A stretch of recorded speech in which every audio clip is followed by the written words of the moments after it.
Hello and welcome to the Aruka Network podcast with me, Jake Lloyd.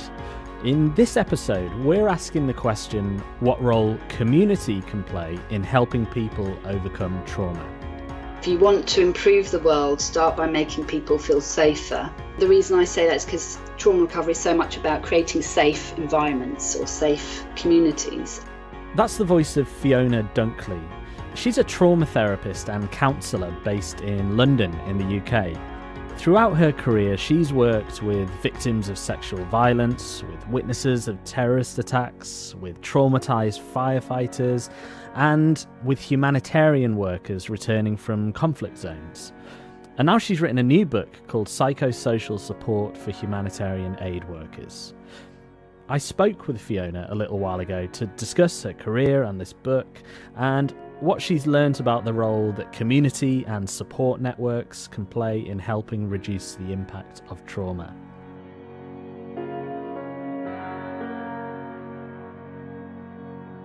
And we started by discussing sexual violence. Now, it's been a big news story in Hollywood and the humanitarian aid world lately, but it's also a big issue in the communities that our clusters serve as well. So my first question to Fiona was, how do we create a culture where victims feel able to report what has happened to them in the first place? Obviously, through these high-profile cases now in the media, what has come out of that is the Me Too campaign. And actually, this is really interesting because it's creating a virtual support community network, really, where virtual relationships are being formed. And that is empowering people to speak out.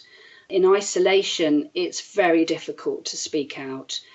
There's something about creating communities where people feel that they are supported and then can come together and speak out and not feel isolated. And it takes a lot of courage. And in the trauma world, we talk about, I think people are aware of the kind of fight, flight, freeze response, but not so much the fawn response. And we're seeing this a lot in these high profile cases where so many people were aware of what was going on but didn't say anything. And you know, in a way, that is a trauma response in itself because there's the risk of losing your job or being ostracised from your community. And that in itself is very traumatic for people. We also sort of see in these cases a lot of splitting or scapegoating is happening. And actually, there's going to be more stories coming forward because of the Me Too campaign. And it's really important for us to have those conversations. And I think it's just something people find very uncomfortable to talk about. So some organisations have kind of distorted, denied or avoided really addressing these issues. So there's a lot of discussion now around reviewing policies and procedures, creating whistleblowing and reporting systems where people feel safe that they can come forward and report and to have access to psychosocial, medical, forensic and legal support. There's a lot of discussion around vetting and recruitment, so in the kind of preventative stage, and a bigger question really around how does the sector address power imbalances. So there's something around shifting the power within the sector, utilising local expertise and skills and localising spending and power, which is something that I know Aruka, the values align with. So Fiona believes in localising power and resources, and this came up again when we discussed her involvement in responding to the 7/7 bombings. Now, for those of you that don't know, on the 7th of July 2005, suicide bombers conducted a series of attacks on London's public transport system, killing 52 people.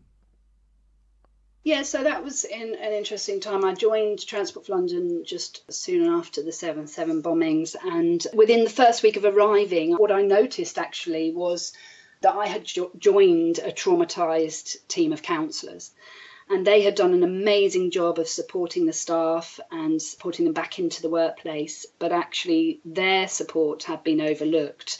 And you know, and that's often the case for aid workers, therapists, emergency first responders. Their passion is to support others, but then they can often overlook their self-care for the greater cause.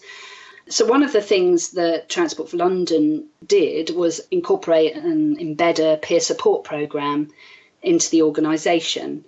And that really started to change the culture and perception around psychosocial support and to challenge stigma around reaching out for psychosocial support. And so this is training peers in psychological first aid to support their colleagues. And really, in those initial stages of crisis, you don't want specialist counsellors coming in. You need psychological first aid support and practical support. Yeah, and made a really big difference. And this is one of the things we're trying to promote within the humanitarian aid sector, is creating peer support programs. One, it's more sustainable, and two, it's more economical, and we can reach more people. We can reach people that are in difficult to reach environments that often don't get the psychosocial support. And this is not the only tragic event to happen in London where Fiona has been around to provide support. Last year, in 2017, a residential tower block in London called Grenfell Tower caught fire and killed 71 people. And Fiona described to me the community response that she witnessed. Yeah, I was involved in supporting the firefighters, but what the community at Grenfell Tower represented was what we would call trauma bonding. So they really came together as a community to support each other. That strong spirit in coming together in the initial stages. We're always going to see chaos in a crisis, but people opened their doors, rooms were offered. I used to live around there, and there is a real strong community spirit. Community centres opened and offered support to families. Churches offered all faith services. There was overwhelming amount of donations from the local community and from local businesses. And then the tribute wall kind of represents a real expression of how people were feeling and looking for their loved ones. And there was someone had written, "Bonds formed are difficult to break. Our community will stand together." So there's a real strong sense of trauma bonding and supporting one another, and that strong human spirit to remain resilient through the support of a community. Do you also see the opposite? Can trauma drive a wedge through people? Oh, absolutely, and that's what I've mentioned with the trauma splitting. So, if there isn't the understanding around how people can be impacted by trauma, or the good support network, then you can definitely see trauma splitting happening. The risk of that is then that people can get scapegoated or ostracised from community in a way. And, in some cultures, some people that have experienced traumas will be ostracised from within their community. So in my book, I talk about a Somalian lady who came to the UK as a refugee, and she informed me she was gang raped. And she said, "I'm the lucky one. I'm getting good support, but my brother, who was also gang raped, just rocks back and forth in a chair, and he can't tell anyone he's been raped, or he would be shot." So to have that kind of understanding around trauma and trauma support, without it, people can be re-traumatized, punished, blamed for what's happened to them. So when tragedy hits a family, a community, or an organisation, it can bring people together, but it can also drive people apart. I asked Fiona what simple things can be done to make sure people stick together. For me, I'm more concerned about somebody who's becoming isolated or disconnected. So it's kind of, how do we watch out for our colleagues, our peers, our friends, our family members? How do we make sure they stay connected and have some kind of social connection? Because we know that is one of the strongest resources for recovering from trauma. And bringing people together through creativity or music or other ways that kind of really allow people to express their creativities. What is it about creativity that's so helpful? Well, because we know that by activating that part of the brain actually starts to help trauma recovery. And we also want to encourage our system to relax, because we may get into the hyper or hypo alert. So lots of grounding techniques, relaxation, breathing, and all of that can be helped through meditation or prayer. Being in nature is a fantastic resource. And it is something about that, because with trauma, information gets stuck. And through creativity and through story writing and through narratives within community, we can help people recover from trauma. That's really interesting. So sort of storytelling as well can be a helpful way of processing these things.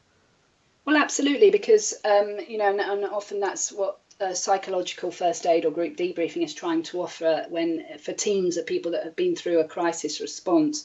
They're helping the team or the group of people come to a narrative and try to make a meaning out of what's happened to them.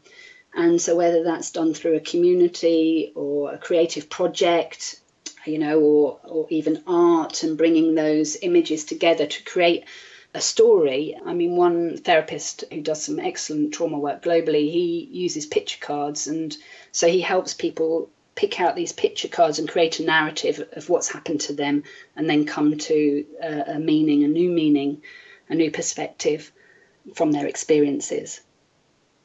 Did you use any of these kinds of tools of nature or storytelling or art with Transport for London? I have worked with clients who have brought images in, and we've even created like an art gallery in the counselling room and hung all these pictures up, and each picture represents a different stage in their recovery. And I mean, I love working in that way because my background is advertising, as I mentioned to you at the beginning. I've had clients who bring pieces of music in, and they play pieces of music and talk through those. In my book, I talk about Kat Carter did a TED talk, and she works for Save the Children, and she talks about having suffered vicarious trauma. But she talks about some work that was done with a young child. She'd lost all her family in this war zone, and they used balloons to help her because she became mute after that experience. And blowing in the balloons was her way of releasing her feelings. And then she had the power over what she chose to do with those balloons. And I've actually used that in counselling sessions with clients, sort of ways of releasing difficult emotion. And then you can have fun with it as well. So I had one client who would fill the balloon with water and then drop it from a story quite high up in a building. And that was her way of really releasing a lot of very uncomfortable emotion. Not on top of people's heads or anything. It's amazing how something just that's kind of purely symbolic can be so powerful, though, isn't it? Something that's not actually like, their thoughts aren't actually within that balloon, but the symbolism of it can have an impact. Well, and we use symbolism a lot actually in trauma work, and metaphor works really well. I work with visualization, and sometimes I'll ask people to just focus on, reconnecting to their body. What do they feel within their body? Where's the discomfort? Then describe it to me as a shape, a colour, a texture. And just going through something like an exercise like that, it's quite amazing what people will come up with and how they start to shift something that they're holding within their body and releasing it, because we often talk about trauma being held in the body. And it can be very powerful. And Fiona then had a special word to say about why it's important that leaders look after themselves. When I'm working with perhaps CEOs or senior management, I kind of say, well, you need to role model good self-care to support your staff. And often if they see it that way, it gives them more permission to take care of themselves because they think they're doing it to support others. Interesting. So actually, that's something I keep in mind as well, that I want to be role modeling good self-care. Otherwise, I'm not practicing what I'm preaching. And we know that stress and trauma and burnout have a ripple effect down through an organisation. So it's really important that people in leadership roles prioritise their self-care.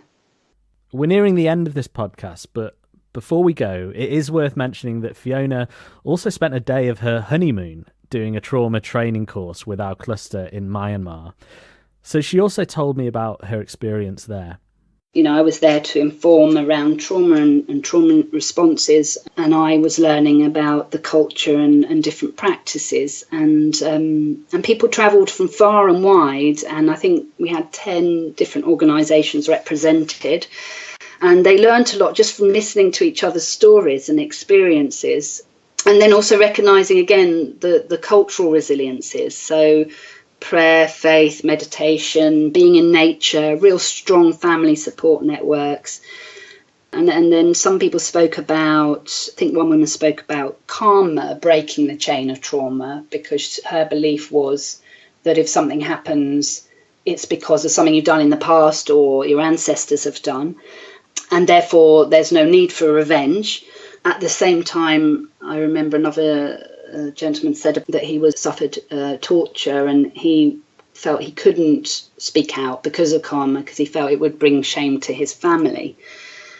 And one participant spoke about how perpetrators are often traumatized, and he works with child soldiers, and he said that the people he was working with were desperate to break that chain of destruction, and through his organisation was helping them to have the tools, or to be shown another way or a way out. And also another participant was talking about training ex-political prisoners in counselling skills, and then offering that to other political prisoners. So in a way, this is a really good example of post-traumatic growth, where we help those to recover from trauma and they go on to use their experiences to help others. And then, just finally, Fiona finished with this. And I was going to end on a quote, actually. If you want to improve the world, start by making people feel safer. And that's by Porges. But the reason I say that is because trauma recovery is so much about creating safe environments or safe communities. And I believe that kind of aid workers, the carers of our world, Aruka clusters, they all create a safe space that enables a deep human connection.